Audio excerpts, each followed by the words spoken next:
Grammar is down towards the rail, and Tiz the Law has the lead at the top of the stretch. It is Tiz the Law in front with 3/16 to the finish. Tiz the Law has a 4-length lead. He's left the others behind. It's Tiz the Law. He won the Belmont Stakes. He's going to win the Run Happy Travers, and now it's on to Kentucky as the favorite in the Derby. Here he is, Saratoga's hometown hero, Tiz the Law.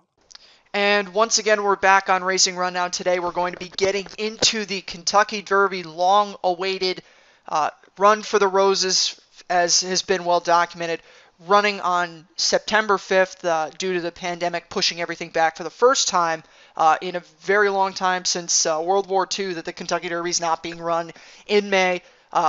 Unfortunately, it isn't as, star-packed and deep as we were originally expecting it to be earlier in the year, but still a really fun race. There's a lot of horses that, maybe aren't necessarily win contenders, but you can make good cases for a lot of horses in this race. So, we're going to get into it. I'm your host, Jack Sargent. As usual, Eric is with me also. We're going to get into everything, go through all the horses like we usually do, and give our picks at the end, and be held extremely accountable for them when we inevitably are horribly wrong on something. So we'll get right into it and talk about the number one horse in this race, Finnick the Fierce. And I'm going to toss this right over to Eric right now because this is Eric's horse. He's been on him for a long time. So I'll give him the floor first with Finnick the Fierce. Yeah, I love this horse. He's just so much fun to watch. Maybe not the best, but there are times when he just steps up and runs these giant races, especially when you least expect it. Only two horses who I've ever beaten, the likely Derby favorite, Tiz the Law, who obviously we'll talk about later, but I imagine most people listening have already heard that name. Just a fun horse. This year he was third in the Arkansas Derby, definitely his best race, and that was behind Nadal, who was one of the casualties to the Derby trail, and King Guillermo as well, who's highly regarded in this race.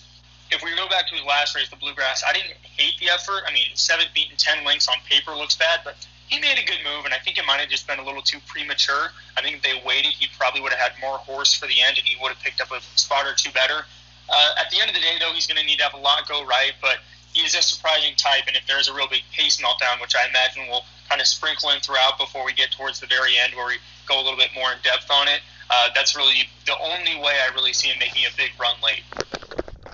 Yeah, and I'll hit on this point a lot through this Kentucky Derby preview, and I guess I'll make this now, is two things that I look for in every Kentucky Derby, and we're going to find both of these examples in this race. Is one thing I always look for the astronomical odds long shot that's going to outrun their odds and run an on-the-board race, either a third or a fourth, and sometimes maybe even sprinkle in a good second. We saw that recently with two Dallas Stewart long shots in 2013 and 14.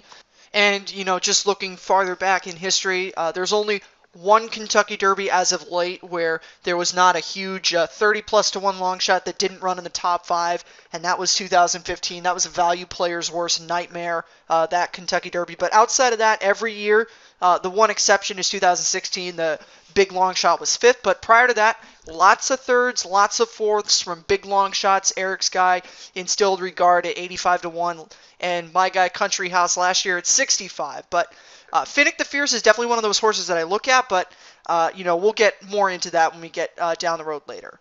Number 2 is Max Player. Different connections from his last couple starts to Travers and the Belmont Stakes. A lot of controversy when this horse was taken away from trainer Linda Rice and given to Steve Asmussen. We're not going to get into anything with that, but just talking about Max Player. Talk about a horse that is ultra consistent. 3 good races in 3 consecutive graded stakes. Won the Withers early this year. Came back off a 4-month layoff.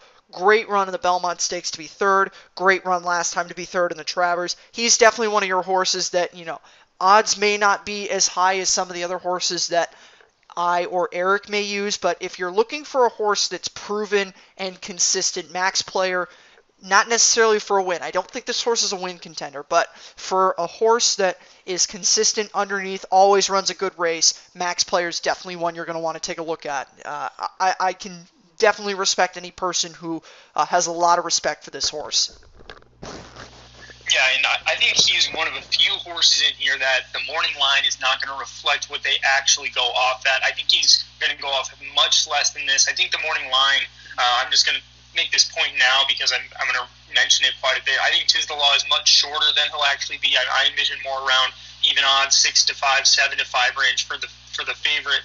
And I think there's going to be, because of the news that Art Collector wasn't running, that broke this morning, I feel like a lot of those horses that were maybe going to be a little inflated are going to go back to what they probably should have been. So I think Max Player, realistically, high teens, low 20s instead of 30 to 1. If this horse goes off 30 to 1, I'd be shocked, because the only horse that's really taken it to him throughout his career was Tis the Law in the Belmont and the Travers, and he ran bang-up races in both of those efforts. I think that no matter what the setup is, he will be running late. I do love that Steve Asmussen is one of my favorite trainers in the game. He just does a very good job with all of his horses, and I think that the barn switch was an idea made because they want to get him ready for the Derby. And I think that this horse has every chance in the world to come running late, like Jack said. Maybe not a win contender, but he's a very consistent, hard-trying horse who I wouldn't be surprised to see him add one more third behind Tis the Law in a Grade 1 this upcoming Saturday. And the third horse in this Kentucky Derby is another horse who the consistency as in the money finishes maybe isn't there, but this is another horse who usually runs a really good race. He definitely has some better than advertised races.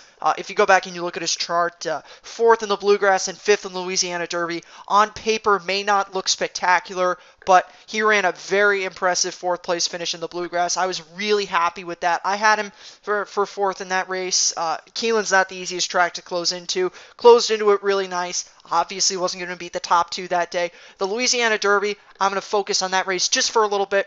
That was a merry-go-round race. Wells Bayou and New York Traffic, who New York Traffic we'll get to in a few minutes, but like I mentioned, merry-go-round race, very slow pace, 1:12 3/4, what those two went. Those two basically stayed the exact same position the entire race, and it really kind of screwed over the horses that were coming from behind. Major Fed's another one that I will make the exact same point for when we get to him, but closed into it, good fifth. I think he may have been, that may have been a little bit less than desirable, but I was really, as impressed as you could be with a fifth place finish in that race. Is definitely better than advertised.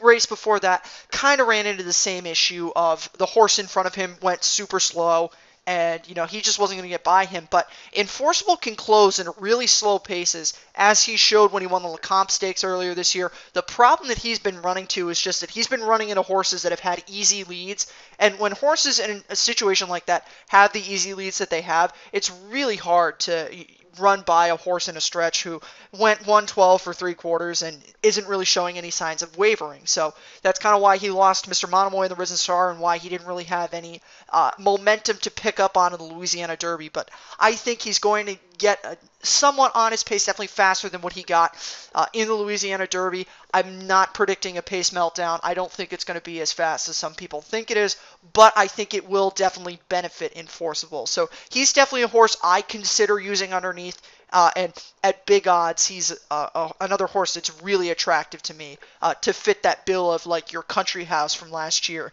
at big odds running in the money. Yeah, I agree with all the points that you made, Jack. And the big thing about the pace with this race, we lost, with Art Collector being out, we lost a lot of the one of many speed factors that I think in the last week or two that have kind of defected from the Derby that have made it a little bit more puzzling. A couple of weeks ago, we would have been dead set on saying there's a fast pace. Now there's a couple up there, and it really could go a bunch of ways. And I'll make the points that point later on a little bit from now, kind of what I'm expecting. But I think that no matter what, like you said, he's going to come running late. But and the front runners get really tired and they back up, Enforceable can get third. Or if they go, a pretty average to slow pace, and he's still going to be running, but that's the difference between a third and a sixth or a seventh for him, right? He's really pace dependent at the other day. He's going to finish probably, in the top half of the field, but if the quicker the better for him. The quicker the pace is, the better he will finish in this race. And I really did like him coming out of the Bluegrass. I've kind of cooled off on how much I liked him since then, because I just feel like I've had to make so many excuses for him over these last few races, even going back to last fall, that it does just kind of scare me. I want a horse that I don't have to make so many excuses for. And moving on to the number 4 horse, Storm the Court, everyone's favorite Breeders' Cup Juvenile winner from last year. The amount of respect for this horse could not be any lower, and very much rightfully so.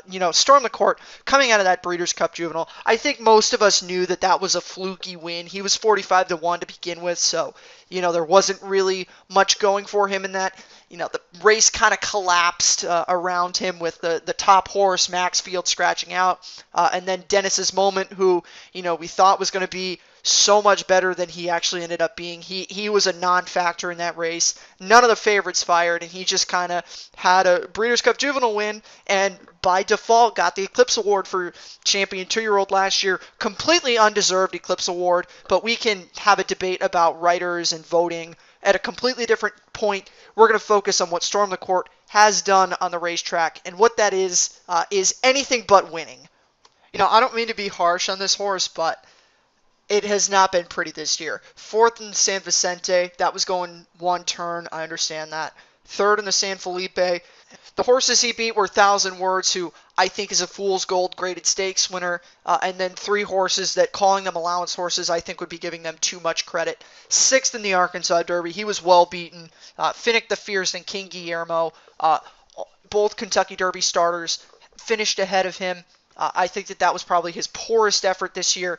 The Ohio Derby, he was 3rd in that race. South Bend is in this Kentucky Derby, but a horse who is a Breeders' Cup Juvenile and Eclipse Award winner, I would expect him to win a race like the Ohio Derby. Didn't come there. Last effort was on grass. That was the first time he looked competent this year. This horse is probably, after the Kentucky Derby, going to be going to the grass. He's by a Breeders' Cup Mile winner. Pedigree says turf.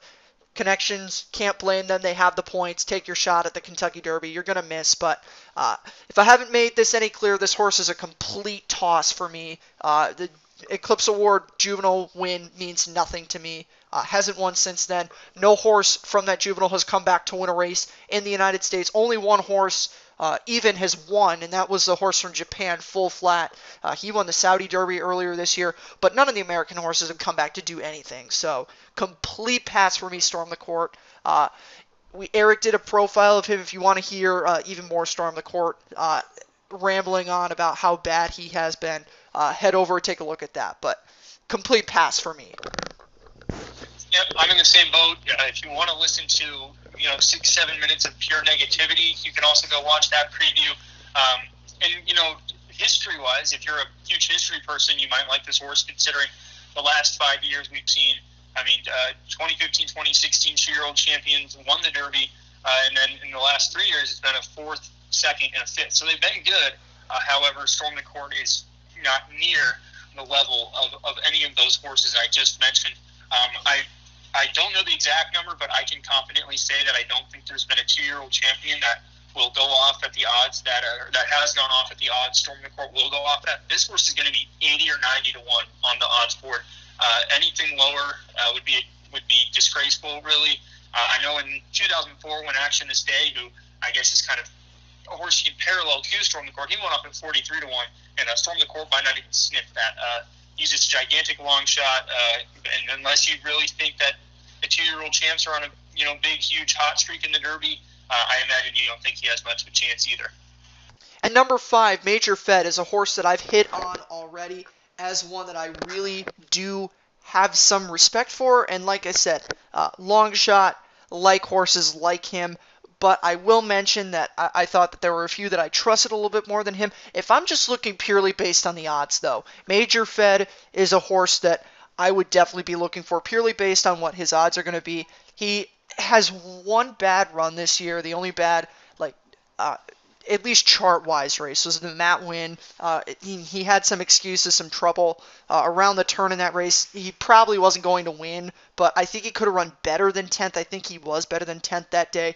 His second place in the Risen Star and his fourth place in the Louisiana Derby earlier this year I thought were really good finishes for him. He had absolutely no setup in those races. He was definitely closer in the Risen Star than he was in the Louisiana Derby. He came from absolutely last in that race, had nothing to run into, still finished fourth. My point that I made with Enforceable is even more amplified here because of Major Fed being even farther back than Enforceable was in that Louisiana Derby, still closed really well. Discouraging second place finish in the Indiana Derby. I was hoping he'd win that race, but I don't think Major Fed is a horse that is going to necessarily be winning a lot of these races. I do think that he does look really attractive to me underneath. Ultimately, there were a few horses I trusted more than him, so I left him out. But if you're looking for a big number, which that's definitely something I would be looking for if I wasn't, trying necessarily to be as right as I could. I'd be looking for a big number, and he's definitely going to provide that big number. And I did definitely give him some serious consideration. So I don't think consideration is completely unwarranted with him. Yeah, I completely agree there. Truly the only bad race he's ever ran was that Matt win, and he had loads of excuses if you go back and watch it. Indiana Derby, and this was the biggest thing that kind of turned me off of this horse. Watching these replays over the last few days, trying to formulate my ideas and who I liked the most. What I really didn't like in the Indiana Derby is that he basically made the lead. I mean, he was within half length of the lead. You would have just hoped he would have breezed right on by the winner of that race, Shared Sense, who's a great horse in his own right. I think Shared Sense is a really talented racehorse. Easily could have fit in with this Derby field had they chosen to run. But that doesn't excuse the fact that Major Fed's been running behind some really talented racehorses, and he's not been getting the job done. And that kind of solidified it for me. And you would have thought maybe he just needed a little bit more in the Risen Star and Louisiana Derby, a little bit better setup. Well, Indiana Derby, he had every chance in the world. He just didn't capitalize on it. And that, for me, was the biggest thing that knocked me on him. While I've actually been considering this horse for a very long time, at least underneath in this Derby, I just had to look against knowing he just really did not seem to have that will to win in that last race. In addition to the fact, just a historical thing, no horse has won the Derby with more than 6 weeks between races. He has not ran in just about 8.5, 9 weeks. So that is another thing that I think is going against him. Number 6 is King Guillermo. I'm going to give Eric the opportunity because he's been on this horse ever since he pulled off his big surprise upset in the Tampa Bay Derby, and I kind of have based a lot of what I think of this horse off of Eric's really being impressed with that effort in the Tampa Bay Derby. I will say, this horse did get some disrespect coming into this Kentucky Derby. He's definitely going to get a lot more play because some of the other favorites did drop out here, but this is a horse who I have been under the impression, and I'm sure a lot of people who are in the group of people who really like this horse think that if this horse had big name connections and was trained by like a Todd Pletcher or a Bob Baffert or a Chad Brown, this horse would be getting a lot more respect than he's going to get some significant respect in this Kentucky Derby, but there has been some disrespect of him in the past, and I think that's just a point I wanted to make. Really like him. I thought his effort in the Arkansas Derby really backed up that win in the Tampa Bay Derby. I will hype him up a little bit more when we get to Soleil Vallante, the horse who ran second to him, but I'm going to give Eric the opportunity to just hype this horse up because he's been on this horse the moment he crossed the wire first in the Tampa Bay Derby. Yeah, I definitely hopped on the bandwagon, but it wasn't just a simple, that horse won the Derby prep, I automatically liked him. Like, truly, looking back, that race was just so impressive. Coming off a near 5-month layoff and just having to cross over from a very outside post, he's getting a very nice trip, and then winning by 5. It's not like he won by a half length against a field. The field was not talented that he beat outside of Soleil Vallante, who, like Jack said, we'll talk about. The field from third beyond was very mediocre, but King Guillermo himself was super impressive in that race, posted a very quick final time.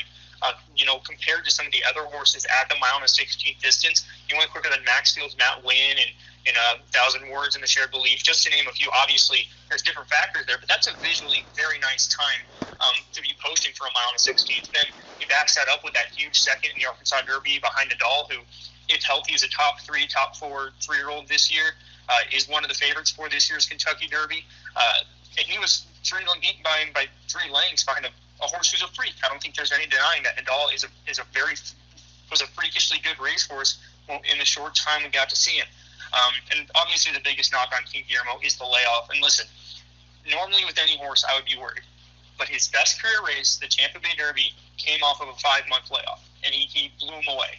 He did not look tired at all. He ran an A++ race. And there's nothing telling me that he won't run that kind of race again here off a 4-month left. He's working superbly. I just think there's a lot you have to like about him. The one thing that does worry me is a little, with all the defections, is the chance of a speed duel with Authentic, which we'll talk about later. But other than that, I really think this horse has a live chance to run a huge race. And there is one other point I do want to make about the Arkansas Derby with King Guillermo, and I noticed this just in replaying the race for myself. I saw that, as they were like midway through the stretch, Finnick the Fierce kind of came up to him, and I think got within a half length of him. And then, King Guillermo kind of put more ground on him and ended up beating Finnick the Fierce by, a length and change, something like that. Just a point I wanted to make, just in my observation of it, just to, mention that he was moving away from, he did get a challenge a little bit and did put on more ground in the stretch. So that is just something that I noticed. But we're going to move on to the number 7 Money Moves, one of the several very late additions to this Kentucky Derby. Has not run in a Kentucky Derby prep race, did not have any points toward the Kentucky Derby, was not really on anyone's radar to run in this year's Kentucky Derby, but is in here, and I think he definitely is more talented than some of the horses that are in here via points. We already bashed on Storm the Court, we'll bash on a couple more, and Money Moves definitely is more talented than those horses. So to any person who has the argument of, well, this horse didn't win any Kentucky Derby prep races or hasn't even run in a stake race, he's definitely more talented than some of the horses that have. That is the one concern that I do have for him. I think he is a talented racehorse, but I don't think he has I think he's a little bit green. I don't want to say green, but he's unproven. And for me, a horse that has never run in a stake race, going into the Kentucky Derby, not really super enthusiastic about that. I don't know the last time a horse has run in the Kentucky Derby without a start in a stake race. Obviously this year's very different than most other Kentucky Derbies, but Money Moves, I think, is a talented racehorse and has a lot of potential, but I'm not sure he's ready for something like this yet. You said no, you can't remember the last time a horse ran in the Derby without a stakes race. I can't either, and I know for a fact that no horse has won the Derby without a previous stakes race. So, that alone is a little scary. Positives, though, this horse in his allowance win in March, which was 2 starts ago, he beat a pretty strong group there. None of these horses would have won the Kentucky Derby that he beat, but the third place finisher Sproul was pretty well regarded this summer, and a lot of the horses he beat in that race were highly regarded maiden winners. So he beat solid fields. Last time out, sure it was a loss, but he broke poorly at the start. He did not get a perfect trip, and he still ran on very well, and he galloped out super nicely, mile and a quarter. Definitely not going to be a problem for this one, but it's a class thing at the end of the day. I wouldn't be surprised to see this horse run a giant race and crack the top 5, but I also wouldn't be surprised to see him backing up past the 3/8 pole. But the one point I did make when we did the individual Derby profile for this horse was these are connections I wouldn't normally expect this kind of move from Todd Fletcher. We all know he wouldn't run anybody in the Derby. He pulled Dr. Post from Derby contention, and Dr. Post easily would have fit very well with this group. So the fact he's running this horse does give me a little bit of confidence in him, but not enough to make me think he's a true factor in this year's Derby. And we're going to move on to another very, very late entry to the Kentucky Derby. This horse was confirmed this morning a few minutes after Art Collector's defection was announced. This horse slid into the Kentucky Derby, was initially pointed to the American turf, but is coming into this race off of 2 good runs in dirt stake races. And that's really, I think, if you can find upside in this horse. He does have some bad efforts in stakes on the grass. He is coming into this race off of 2 good efforts, 2nd in the Ohio Derby, 4th in the Travers. I don't think that he was better than the 3 horses that beat him in the Travers, but respectable 4th place finish for South Bend. Bill Mott is another kind of guy that isn't going to enter a horse in the Kentucky Derby just for the sake of running a horse in the Derby. He got his Derby last year. I don't think that he's worried about the manner in which he got it. He has it. He's happy, but he's not going to push a horse, enter him just for the sake of doing that. And so that does give me some confidence with him. I chose not to use him, but there is some upside with him.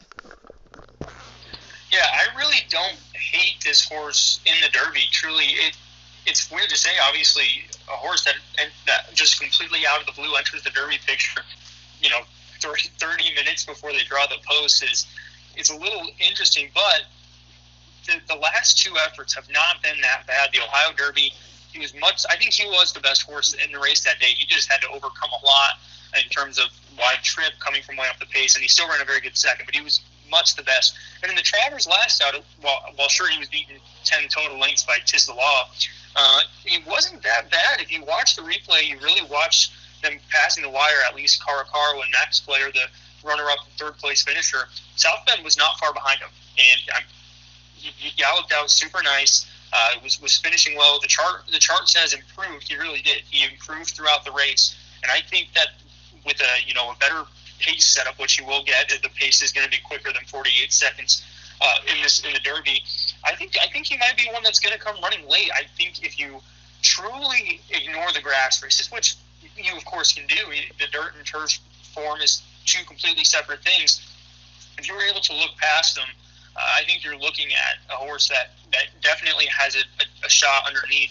2 for 3 lifetime at Churchill Downs. His only bad performance here was in that Kentucky Jockey Club, and I think that was truly a sloppy track thing. And I know I've knocked his grass races. Well, every single grass race he's ran in, he's lost to a graded stakes winner. And easily the top 5 horses in this year's 3-year-old turf crop are the 5 horses he's lost to. So it's not like he was losing to slouches.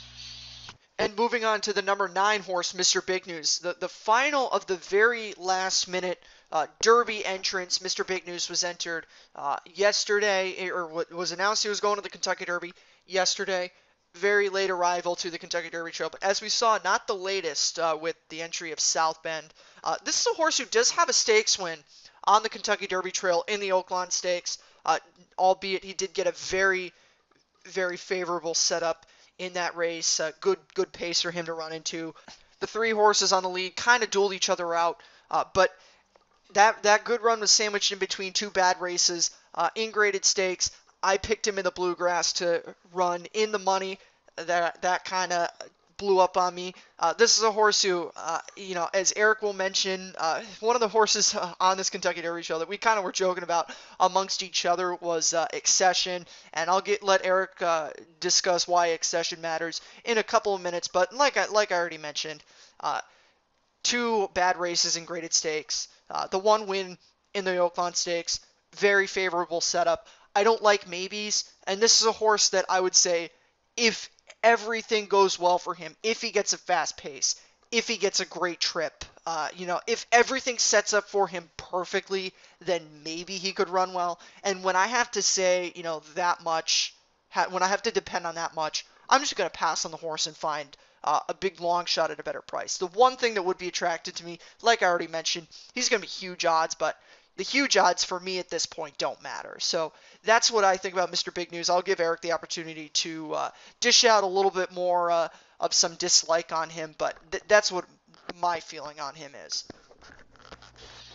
If you really dissect him, you might like him. That Oaklawn Stakes was such a nice effort.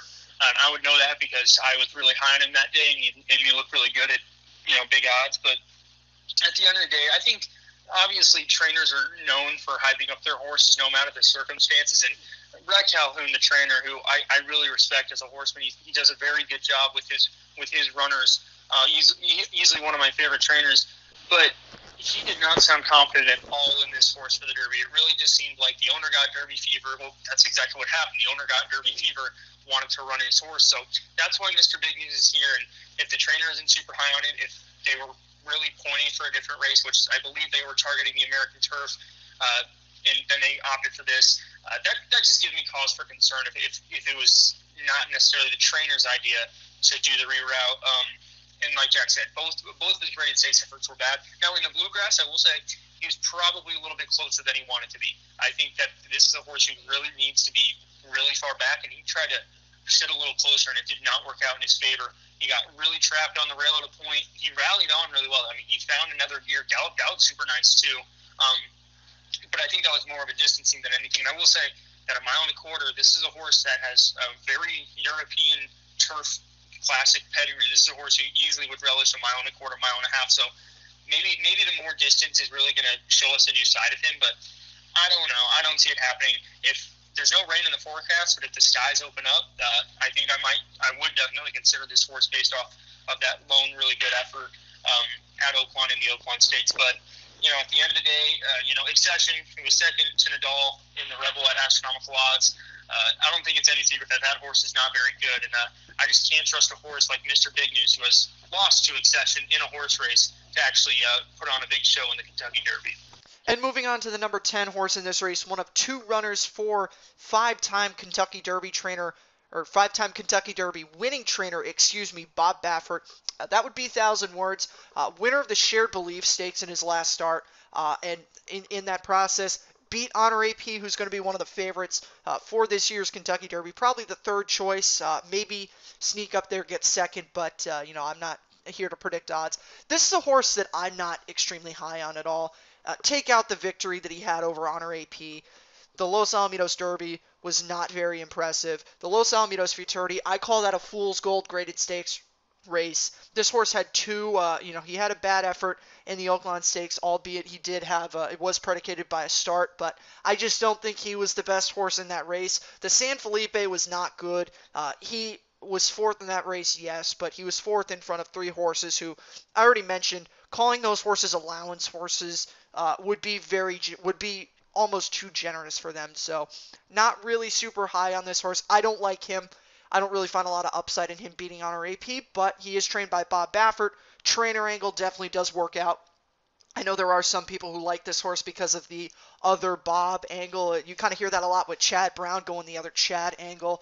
In the Kentucky Derby, this is an example you could go with 1,000 words. Like I mentioned, don't like him, but I can see some reasons why people may like him. Yeah, and me and Jack don't disagree on a lot of things, but I'm not as low on 1,000 words as he is. And I think it's really, I just have saw a new element in him in the Shared Belief last time out. Realistically, I think what really changed for me was when they took the blinkers off, I felt like he was just a lot better horse. The San Felipe was an extremely dull race. I could see why anybody hated that. And then the Oaklawn Stakes, I just draw a line through. He basically did face planted into the ground out of the gate. He had no chance there. But he bounced back at Los Allen. Really, Uncle Chuck, while his Travers effort, and Uncle Chuck not in the race, but he was well regarded in the Travers, I don't think that was, I think that was an okay second to him. I think he made a really good move on the turn. And at the end of the day, Uncle Chuck just overpowered him. But Uncle Chuck also had the race go his own way. 1,000 words was last in a race where, I mean, if you're last in a 4-horse field and they're not going extremely fast, you really have no chance. And he still ran a valid second. And then the Shared Belief, while he's not going to be on the lead in the Derby, I liked what he did on the lead. And I think that at least gave him the idea to be up in the game a little bit more. So I wouldn't be surprised to see him sitting 5th or 6th in this Derby, getting a really nice trip. And once again, when we talk about the pace, I'll get into another reason why I think he has maybe not a chance to win, but maybe run a credible race, I should say. Really, I draw a line through the Oaklawn Stakes. I realize the blinkers came off. I think he just has improved in his last year races compared to what we saw earlier on in his career, and because of that, I don't give him zero chance here. And the next horse we're going to get to is one of our two extremely easy tosses, at least for me. I don't know if Erica has an angle on this horse that I don't have, but don't really have anything in the books for Necker Island. If you listen to my preview of him, I talked a lot about attachment rate in that preview, and you can't talk about Necker Island without talking about attachment rate. This horse has been running in most of his races. He's been running with attachment rate, and he's been getting beaten by attachment rate consistently. And attachment rate, we'll get to him in a few minutes. I like him as a horse, but I don't like him in the Kentucky Derby. And if I don't like a horse in the Kentucky Derby, I'm not going to pick the horse to do anything that is run in most of the stakes races that attachment rates run in. So that's one of the many reasons why I don't like this horse. I mean, that on top of the fact that he just doesn't seem like he wants to win races. He's been running in stakes races since he won an allowance at Churchill back in November of last year on the 30th, and he has not finished in the top 2 in those. He does have 2 good thirds in the Indiana Derby, and in the Ellis Park Derby. But again, like I mentioned, he was beaten by Attachment Rate in the Ellis Park Derby, and he was beaten by Major Fed and Shared Sense, who I think are better horses in the Indiana Derby. So that's my angle with him. I tossed him, but I'll give Eric the opportunity now if he has any angle, which I don't believe Eric does have. No angle at all. Listen, the thirds were not bad, but I already tossed Major Fed. I'm going to say no to Attachment Rate. And then there is no, the two winners of those races were really nice, but he wasn't anywhere close to them. And while they were impressive efforts, they're not anything that tells me he's going to run huge in the Derby. But he is one horse in this race with Churchill Downs experience, 2 wins and 4 starts at Churchill. So that is one good thing for him. But he's consistently proven he cannot beat even the average horses in this year's Kentucky Derby. And if he can't beat the average ones, how are you going to beat the good ones? And now we're going to move on to the number 12 horse in this race, a horse that I really like coming into this Kentucky Derby. That is Soleil Vallante. You can say his name several different ways, Soleil Vallante. I say Soleil, but some people may say Soleil Vallante. But regardless of how you say the name, this is a horse who, just over aside from the Belmont, just over his last 3 or 4 races on the dirt, has been really, really good since he made the switch over from the grass after he won the Pulpit Stakes at Gulfstream last year as a 2-year-old. And I will mention one thing, because this conversation has come up recently. Marcus Hirsch of Daily Racing Form, and I want to preface this. I don't have any disrespect for Marcus Hirsch or any of the guys at Daily Racing Form. They do great jobs. Jay Pribman, a personal friend of ours, is going to be coming on the show later on this week. But the one thing I will say is Marcus Hirsch kind of put that thought out. He said something about him thinking that this horse was potentially the best 3-year-old grass horse in the country, put that into being, and, that kind of transvolged into, I think that this horse doesn't even want any part of the dirt. Definitely seeing that from some people on the internet. And, that point just has to be dissected and, shown that it's not exactly the case, because this horse has been running great efforts on the dirt. A win in a graded stake race at Tampa, second in the Tampa Bay Derby behind King Guillermo. And I mentioned that I did have an angle on that race. Soleil Vallante ran into a 112 3/4 and closed into it very nice. I don't think he's gotten as much credit as I think he should for how well he closed into that race. I think if Soleil Vallante isn't in the Tampa Bay Derby, King Guillermo wins that race by more. I think Soleil Vallante kind of took away some of that margin of victory, and that's not anything against King Guillermo. I think that's just proves that Soleil Vallante is a really good horse, nothing to run into off a 3-month layoff in an allowance at Gulfstream on the 10th.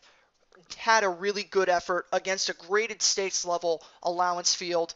Ete Indian, one of the other Patrick Biancone horses, who unfortunately isn't in the Kentucky Derby this year, but he beat Ete Indian and he beat Chivalry, both horses who are stakes winners. Ete Indian is a graded stakes winner and has also run second to Tiz the Law earlier this year. And Jesus' team is a horse who ran second and did run a really good second last start in the Pegasus Stakes behind Pneumatic, who's going to be live in the Preakness Stakes a month from now. The one race that I don't like from Soleil Vallante is the Belmont Stakes, but I'm willing to give him a pass for that. I'm not drawing a line through it, but that was off a 10-day layoff. I think, there was some angles going into the Belmont that maybe the 10-day layoff wouldn't really be an issue with him. I think that we've seen coming out of that race, it wasn't necessarily the case. He did get beat by good horses. That's one of the good things I can find out of that. Already mentioned Tiz the Law has been mentioned enough, and we'll get to him later, but everyone knows what Tiz the Law has done.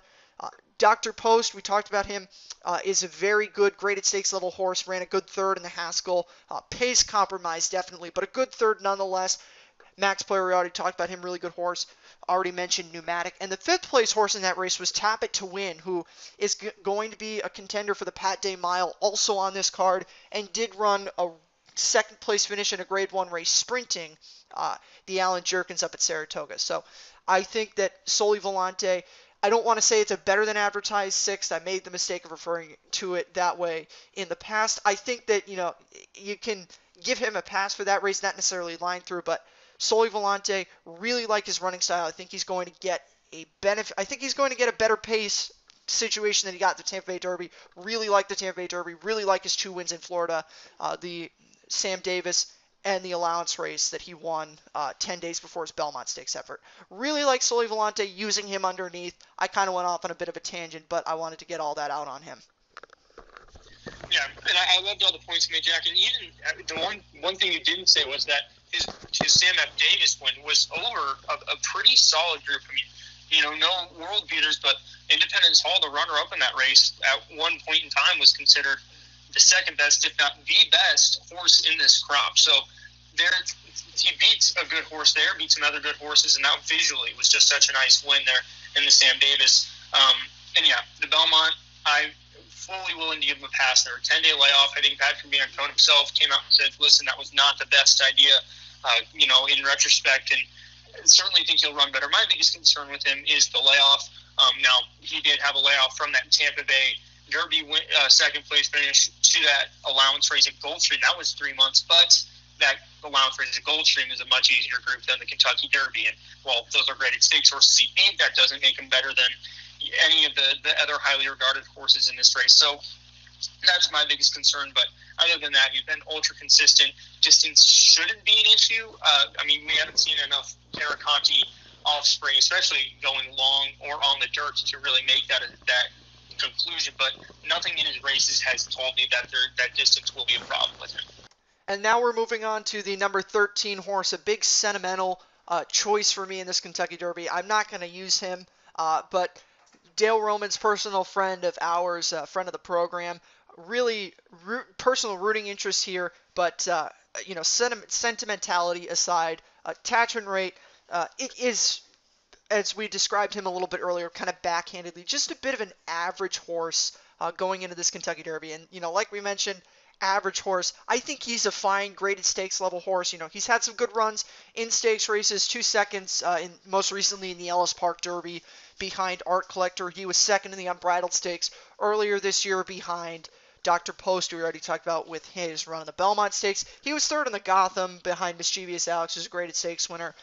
But the thing with attachment rate is, a graded stakes win really isn't there for him. You can make reasons why he ran good underneath races in most of his graded stakes races, but ultimately wins have not been there. He hasn't won since he broke his maiden, only one career win. I would definitely say he's more talented than some of the other horses in this race that only have one career win, but with all that being said, it would be a shock to see him run well, but like I mentioned, rooting for him, if none of our picks in here run well, I'd love to see attachment rate win for our friend Dale, but aside from that, realistically, don't really know if there's an angle you can come at with attachment rate.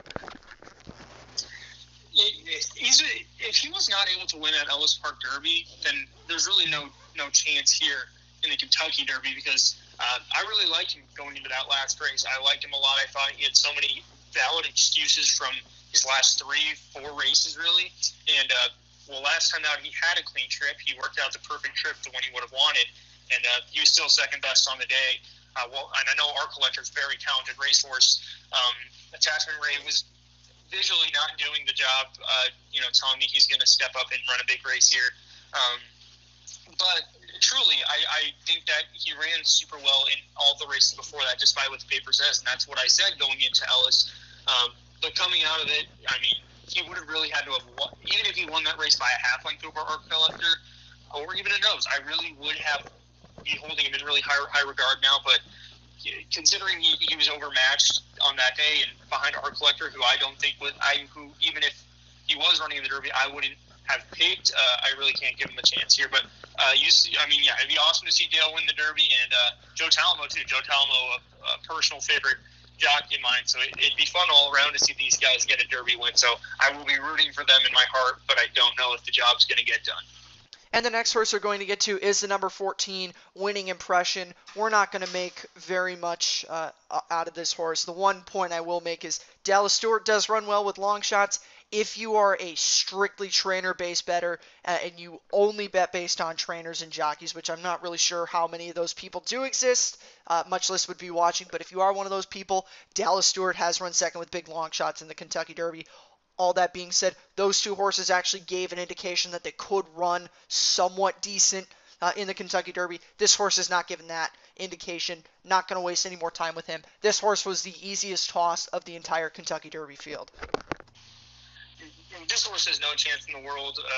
There's no indication he's going to run a big race at all. And I mean, realistically, half this field could scratch from the race, and he'd still finish last. And now moving on to number 15, a horse that's definitely going to get a lot of respect going into this Kentucky Derby, and very rightfully so. New York Traffic has run 3 consecutive bang-up second-place efforts, and before that, a really underrated third-place finish in one of the 2 divisions of the Risen Star this year. This horse, I think, on the day in the Haskell last time, may have been capable of winning the race had he gotten a little bit of a better setup, but that's beside the point. He still ran a very bang-up race behind Authentic, bang-up race in the Matt win behind Maxfield. Maxfield was probably better than him than the margin of victory in that Matt win, but all that being stated, still ran a really good second there, held him off for a majority of the stretch. Good second in the Louisiana Derby, was never going to get by Wells Bayou, but set a really good stalking pace and, kind of stayed where he was. Really good third in the Risen Star, in the series of good races that this horse has won. The Risen Star doesn't get talked about a lot. Definitely deserves some mentioning. He did run a really good effort there. This is the epitome of consistency right here, New York Traffic. Since getting into the Savvy Joseph barn, it's just been good race after good race, and I don't see, I truly don't see a flat effort coming from him here. Layoffs, I mean, he's going to be coming off about a month and a half between races, but that's never really affected him time between races. I will say, as a win contender, if he wasn't able to beat Maxfield. Maxfield's a very good horse. He ran him, within a length of the wire. It was a very impressive effort, but I don't think Maxfield's a good horse, but not better than some of the top horses in this race. So in that respect, I have a hard time believing he'll win. And while I know he finished really strongly in that Haskell, he also was very benefited by the pace Authentic set in that spot, and as a result ran a really good second. But I think if things played out a little bit different, paced a little bit quicker, I feel like he would have backed up. And really, my main point is I just don't know how much distance he wants because it's hard to get a gauge on it outside of pedigree. And pedigree-wise, I don't give it a huge, give him a huge chance going a mile and a quarter. But both of his races going a mile and 3/16, and then this last mile and an eighth race, he really just benefited from a slow pace. So there is really no telling what kind of race he will run based off of that. But consistency-wise, he's right up there. And we're going to move on to number 16, a very polarizing horse, probably the most polarizing in this Kentucky Derby. Number 16, Honor AP, has some very popular connections. John Sheriff's Mike Smith, the Zenyatta angle, that angle always gets a lot of love from the racing public. This group won the Kentucky Derby way back in 2005, but, for both of us, we've never really been high on Honor AP. I will just very quickly divulge into his last couple of races. The Santa Anita Derby, I think, is definitely being valued a lot more than it should have been. He made a huge move on the turn. When I say huge, it looked like he was going to draw off and win by a ton. And that just never showed up there. He kind of looked like he was a bit of a plodder coming home in that race, only beat Authentic, who we'll get to him. We think that he's more of a horse that wants to go around a mile, and it just kind of seemed like Authentic was tired at that point, and Honor AP really didn't put him away like he should have if he was a top-level Derby contender.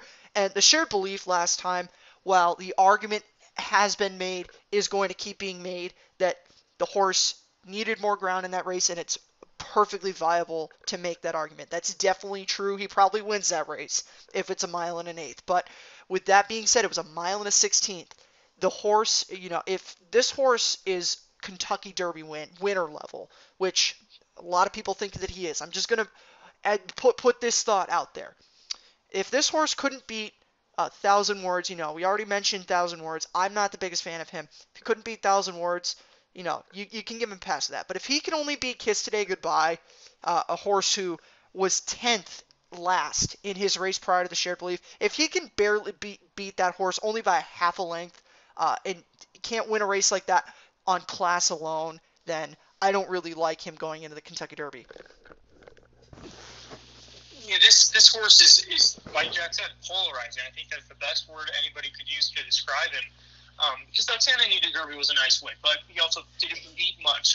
Certainly based off the conditions of the race, that didn't impress me a ton. And then he I mean, whether the distance was an issue or not in the shared beliefs, he still regressed. I mean, sure, it probably was a little too short for him. I won't say that's not a valid point, but on paper, that was, and visually, he did not improve. And people keep talking about how the gallop out was so nice and all these things, but at the end of the day, one, I wasn't that impressed by it, and two, he's galloping out past 1,000 words, who I know I said I think he's a good horse, but I don't think he's, any shot to win the Derby, and his Today Goodbye and Cezanne are both very, very far from a grade 1 level. So at the end of the day, I don't care what the distance was.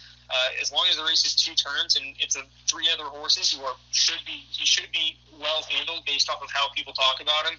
I really just don't get it. I mean, I get why people like him. I just personally don't see the angle where that effort and any previous efforts are Kentucky Derby winning efforts.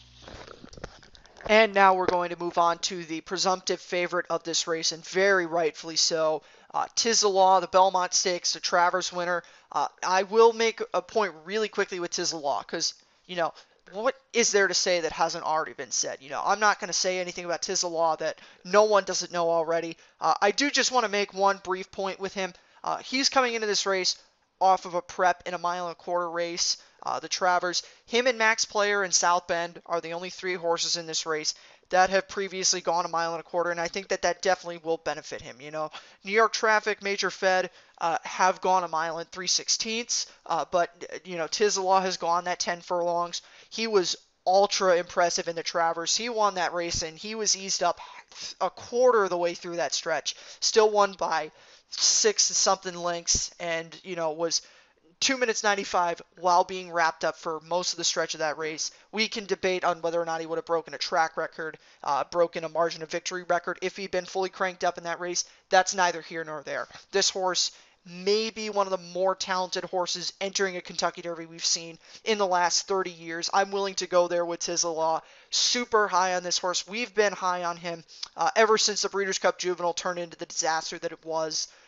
Not really any negatives to say about 'Tis the Law at all. Yes, he did lose as a 2-year-old at Churchill Downs. He was trapped on the rail and it rained. He's not, unless some crazy black magic happens, he's not getting trapped on the rail, and it's not going to rain unless the forecast does change last minute. But aside from that, I think he's definitely improved from a 2-year-old, and I have no qualms about picking him on top in this Kentucky Derby. Rightfully so. I don't see. There's got to be a lot of things that go wrong, especially with the draw. I know people are trying to, make they're trying to make the case that he won't win based off the piece of cloth on his back or something along those lines. The post position he's breaking from. It's just really silly. The outside post, if anything, benefits him. It's the perfect spot. He's a horseman you already know likes to be on the outside anyways, and he's going to sit a great trip. It's hard to find trouble from a post where no one's really outside, and you have an entire quarter of a mile to establish good early position, and he's going to be able to do that. Like Jack said, Travers was such a nice win. Really, it's the only knock is that his lone loss came at Churchill Downs. That was over a sloppy track, got boxing on the inside, really nowhere to run, and he still ran a very good race, being less than a length behind a horse that did go on to win another graded stakes, Anthony Fierce, who made the Derby at least. So he's been very good. He's been beating everybody put in front of him, and it's good horses, and he's just trending in the right direction. Unlike some of these other horses, I'm not going to name any names, but Honor AP, while they were regressing heading into this Derby, based off, figures, visually, 'Tis the Law is only progressing. I mean, he's been running beautiful races. We're talking price-wise. I know the morning line's 3 to 5. I feel like that's going to be a little bit low. I mean, I think anywhere from even to 6 to 5, like I said, is probably more realistic. But if you were to go off at those odds, that would be third shortest priced Kentucky Derby favorite. And the shortest priced ever was 2 to 5. There were a couple of horses that were at those odds, and a couple of them actually wanted to win Triple Crown. So if you like precedent, horses that go off at less than even odds in the Derby generally do pretty well in the Triple Crown trail. And the last horse that we have to talk about today is the number 18, Authentic, the better of the 2 Bob Baffert horses, at least on the odds board and going into the Kentucky Derby. I think Authentic's definitely more talented than 1,000 Words. He's coming out of a Grade 1 win in the Haskell, going 1 1/8 miles. But that's where my positive thoughts on him end for Authentic. He's going to be the speed horse in this Kentucky Derby. Don't love that. Don't love his pedigree. He's by Into Mischief. It's been well documented. Into Mischief horses don't really run that well. Going a mile and a quarter. Into Mischief has never produced a graded stakes winner going past a mile and an eighth. And if you go back and you look at the Haskell mid-stretch in that race, you're probably watching it right now. I'll make sure to have the Haskell playing at this particular moment. This horse hit an absolute wall at one point or another in the stretch of the Haskell. And, just is not an impressive race, just with the way that, mid-stretch, he just kind of stopped. And I made the mistake saying that was all him and not giving New York Traffic any credit back at the time. But my point still stands. I don't think Authentic wants any part of a mile and a quarter. I have said hell will freeze over before I will pick an Into Mischief horse in the Kentucky Derby. The streak is going to continue. I do not think this horse wants any part of winning the Kentucky Derby. And I have picked an Into Mischief horse in the Kentucky Derby, long ago, back in 2013, before anybody really knew what Into Mischief was made of as a sire. But I picked Golden Sense. And I think at the time it maybe made more sense, but I always compared Authentic to Golden Sense. On talent alone, Authentic's one of the best horses in this Derby. I think if this race was a mile, it'd be very easy to pick him. But that kind of parallels with Golden Sense. Golden Sense could not do the mile and a quarter, but looking back on that Kentucky Derby 7 years later, at the end of all of their careers, when it was all said and done, Golden Sense had the best resume, 2-time Breeders' Cup Dirt Mile winner. So I don't think Authentic's a bad horse at all. I think when his career is all said and done, if they can keep him around for long enough, I think he might have one, second best. Obviously, Tiz the Law is going to be hard to beat, especially if he wins this Derby. But Authentic's going to be right up there. But like Jack said, he really hit that wall in that last bit of the Haskell, even when the race kind of set up well for him. And one thing I do have to mention, because everybody's expecting Authentic to be the horse in front under the wire the first time. But if you go back to that Santa Anita Derby, we already know this horse is a little bit quirky. We saw it in start number 2 in the Sham when he kind of just decided to serpentine the entire length of the stretch. Well, in the Santa Anita Derby, the only reason I think he really lost that race was because he broke from the outside. The only time he's done it in his career, broke from the outside post, and he just took a turn right. And he broke very outwardly, kind of took a while to get back into his stride, and as a result, he had to sit off the pace. Well, what is he doing in this year's Derby? He's breaking from the outside. I'm not saying it's definitely going to happen, but for a horse that we know already kind of has his quirks, for a horse we know that has done it before, I wouldn't be surprised to see him do it again here, and that would change the entire complexity of the race. Some for the better, some for the worse. I think that would lead to either a really fast pace because he'd be hustled up really hard, and as a result, he would absolutely run away on the lead, or Mike Smith would try to, or John Velasquez, who's aboard this time around, would try to get tactical with him, and that would really slow it down. If Authentic doesn't make the lead, some of those top horses like King Guillermo and New York Traffic and Tiz the Law are all going to be able to really walk the dog if Authentic does end up in that situation. Obviously, that's a hypothetical, but I think it's a realistic one if you know what this horse kind of has his tendencies to do based off of some of his recent races. So now it gets to the point where we're going to be making our picks for this year's Kentucky Derby. I'm not going to waste very much time. I'm picking Tiz the Law to win, as Eric is. Picking the favorite isn't the most advantageous thing to do in the Kentucky Derby. We did have the 20-year streak of favorites not winning. There was the streak of them winning from 2013 all the way up to 2018. And last year, Maximum Security, the second choice, won the race, was disqualified. But, that's beside the point. Going to stick with the trend here. Gonna pick Tiz the Law to win this race. I think Black Magic has to happen for him not to win. Second, I'm gonna throw King Guillermo in there. Really do like him. I am a little bit nervous that he might be one of those horses that, while is really good, does run, not a bad race in the Kentucky Derby, but like a 6th or a 7th that you go back and you look in and say, well, it wasn't a bad race, it wasn't a winning effort. But I'm gonna go down with the King Guillermo ship. I'm going to throw Soleil Vallante in for 3rd, and for 4th, I'm going to round it out with Enforceable, trying to pack in some value underneath. This could be a very chalky Kentucky Derby if you do like some of the horses that we already mentioned that might take some more money initially than we thought, but I did try to find some value in here. Pack it in. You're not going to find value with a win bet, so you're going to have to try to find that underneath with your 3rd and your 4th place wagers. and this is an extremely fun Kentucky Derby, even though the likely winner is Tiz the Law. That's who I'm going with on top. But outside of that, it gets really interesting.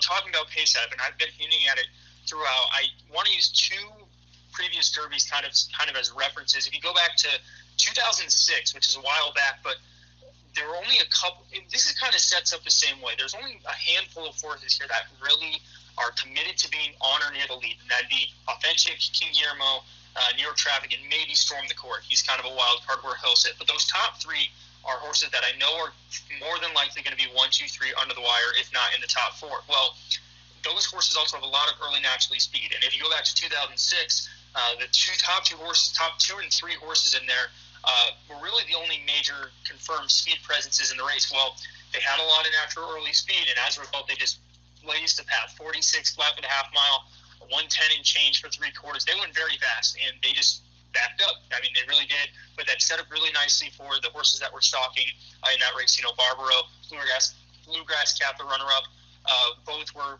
in the, really not up close to the lead, but they were sitting good stalking tricks, and then the third and fourth place finishers were deep closers. Another race I want to use as reference is 2016. Kind of the same setup. Not a lot of speed in there, but we had one horse who really ran off with it, and the horses that sat second and third, while they were close to the lead, were so talented they benefited from it. Those were obviously Nyquist and Gunrunner, the first and third place finishers, and the horse that kind of blazed the trail there was Dancing Candy kind of running off there.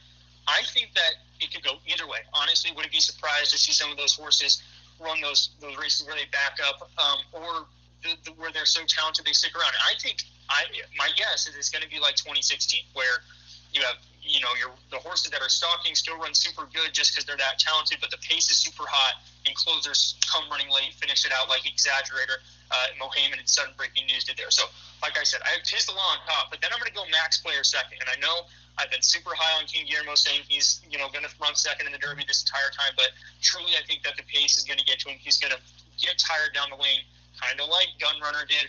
He almost lost third in that year's Derby. So Max Player, King Guillermo second and third for me. And fourth, taking a big shot, I'm going to go with the very late edition South Bend. I really love his last two races, and I think that the pace might just be enough for him to come running late. So those are our picks for the Kentucky Derby this year. Thank you for stopping by. We hope that we can help you in some way, get some kind of angles for this Kentucky Derby. Like we already mentioned, if you haven't subscribed already, definitely please think about subscribing. We appreciate anyone stopping by. Good luck with this Kentucky Derby if you do decide to play it, and enjoy this really nice weekend of racing. It's a really fun card at Churchill. We talked a lot about some of the other races on the podcast over on Racing Rundown on iTunes, Spotify, and our various other podcast platforms. So we had that there. And, like we already mentioned, Jay Privman will be joining us later on this week. So stick around for that as well. So, again, thank you for stopping by, and we will see you next time. Cezanne pokes his head in front. Honor AP is full out now, second on the outside, and digging in toward the rail is Thousand Words. Thousand Words keeps on fighting on the inside of Cezanne. Not today for Honor AP. On the far outside, it's Kiss Today Goodbye. They're coming down to the line, and Thousand Words has done it. Honor AP got his way up into second.